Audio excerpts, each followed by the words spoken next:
What's going on, guys? Welcome back to Boss Martin Automotive. Today I am installing a CWA100 cooling pump on my B8 Audi S4, and that is an upgrade from the CWA50. Now here is the pump right here that I got from Jacko Motorsports, and I believe this is branded by, who was it, Gas? Yeah. We have the cooling pump adapter harness, and then we have the actual upgraded pump here, which should be a bit bigger than the standard pump. So yep, here it is right here. And all we're gonna do is just take back the fender liner, remove the old pump, and just swap and replace.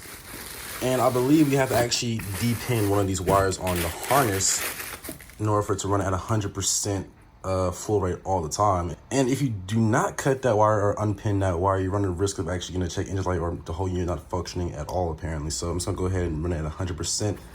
At the cost of potentially burning out the whole unit, which they say is a very rare occurrence, but it's still going to degrade the life of the thing much more quicker. So, all right, so let's get this wheel off first. I'm using a 17mm and a breaker bar, and it'd be easier just to use an impact.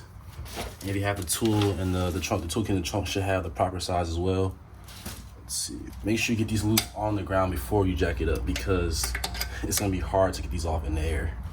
And the jack point is that little metal strip right here, all down this line is where you can jack it, and really kind of in line with this little door indentation right here. And you really only need one side of the car jacked up to do the job, because everything is on the right side, or driver's side, means so the left side. And it's probably better to have the car up on both sides, that way you're not putting too much strain on this side of the car for a long period of time. All right, so let's get the fender liner off. And honestly, I don't think you need to take the tire off. If you just move this to the right, you should have all the space you need. I think you just need to jack the car up though, but if you don't want to take the tire off, just leave it on.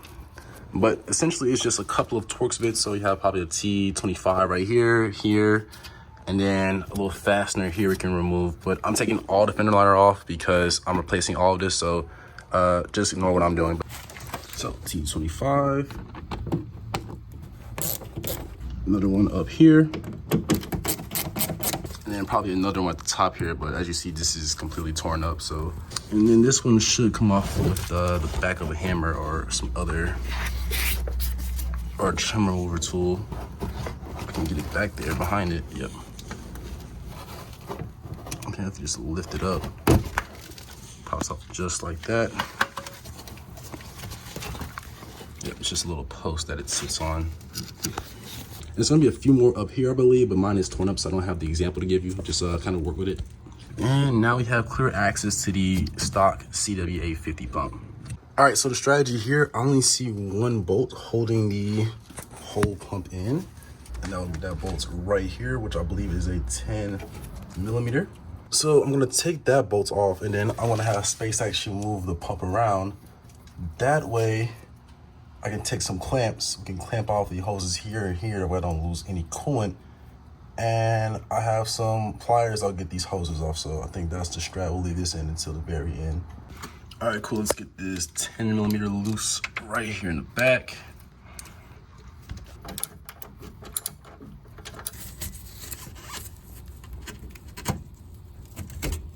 There we go.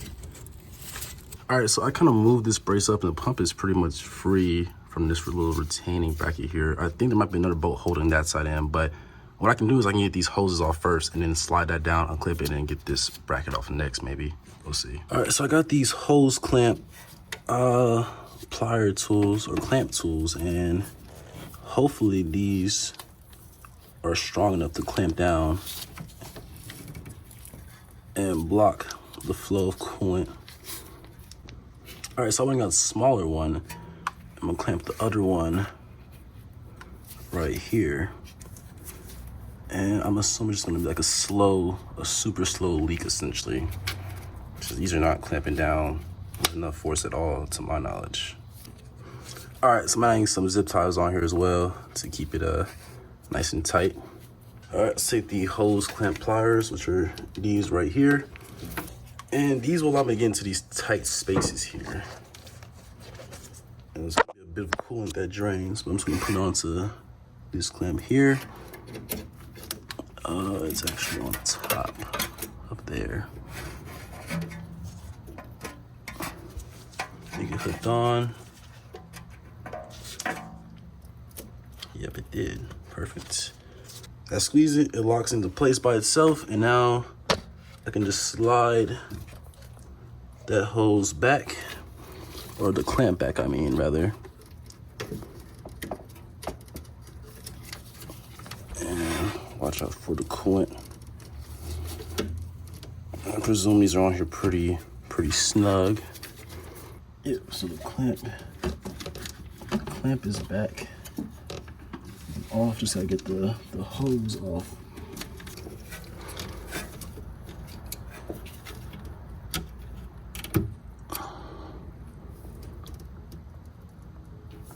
Yep. And yeah, it's probably gonna be the hardest part of the whole install, just getting these hoses off, because they've been sitting in place for so long here. All right, yeah, now I got it just started leaking a bit, so I'm just gonna twist it, kind of manhandle it out. It's already leaking a bit of coolant. All right, so missed the recording, but hose clamps are doing great. I just pulled it off, and honestly, it did not take that much strength at all. I just kind of twisted back and forth, and it came off. Next one is that one back there, same process. Get the hose clamp pliers. So we can go here. Lock it in place. Squeeze. Clamps are on. Just moving the hose or the clamp up and off of the spout. There we go. All right, last thing, this little wire right here, little pop tab.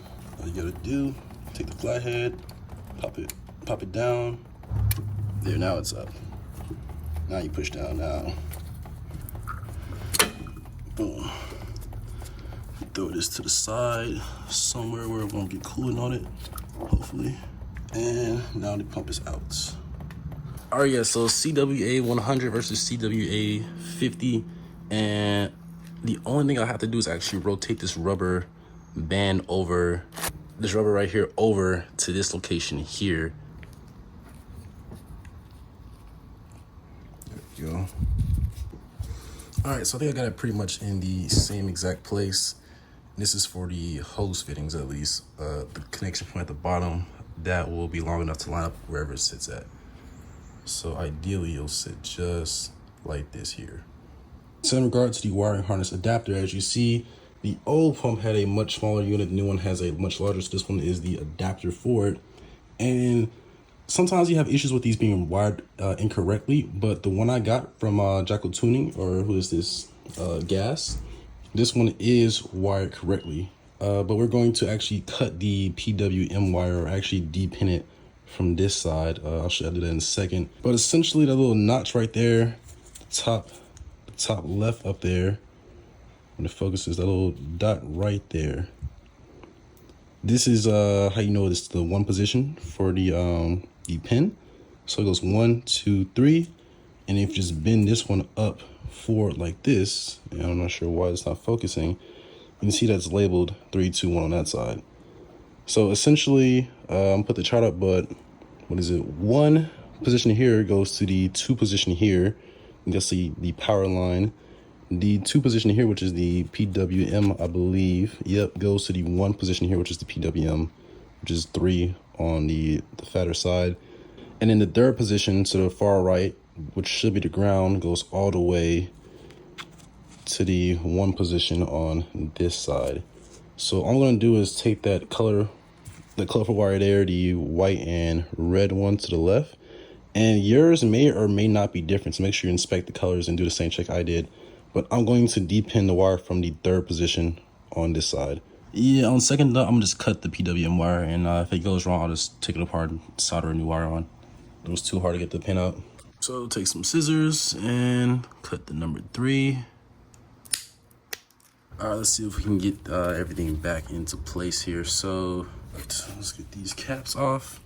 So we can slide the pump up through here.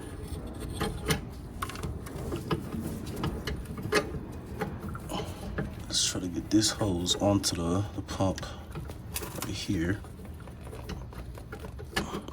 Boom, we got one on.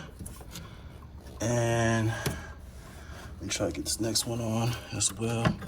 Sorry for these atrocious angles we have, but it's a tight space. There, the second one is all the way down. Now we can see if we can mount the hose in place. So this goes here. Y'all get that bracket back onto the hole wherever it was at. And then everything should be running just fine. And it seems that it has a little groove cut off, so it needs to go kind of like right into here. Okay, got that good. Let's see if we can actually get that tightened down. Man, these angles are not in my favor at all.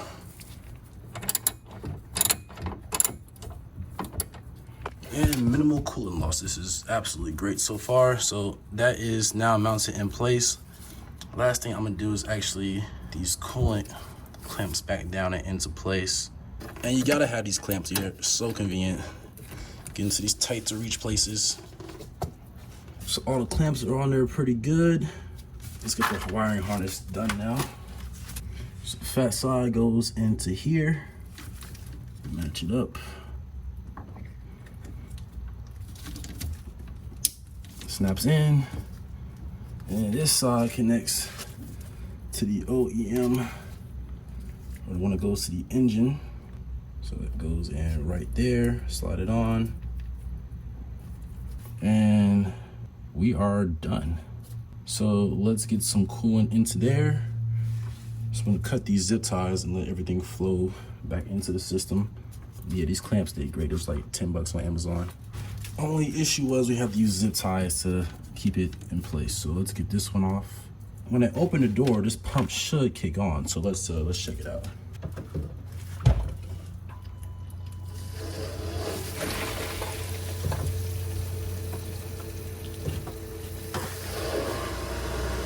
Oh yeah, it's on.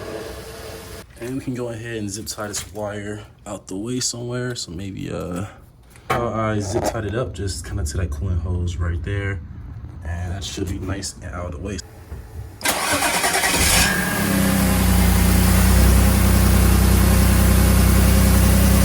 looks pretty good, and as far as I know, absolutely no check engine lights, so perfect. All right, so finished the whole job. Been driving the car for about a week now, and I've had absolutely no issues with the coolant pump. Now, I've been tracking it with the P3 boost gauge to see like any change, but nothing really significantly changed. Maybe like a 1 or 2 degree drop in intake temperatures, but that's about it. I need the cooling fan, heat exchanger, and a much more upgrades to really get that benefit from the coolant pump. But at least it's installed now. If you have any questions about the car, about the coolant pump, drop it down in the comment section below. If you guys enjoyed this video or found it helpful, go ahead and drop a like on the video and subscribe to my channel as well. It really helps me out. And other than that, thanks for watching.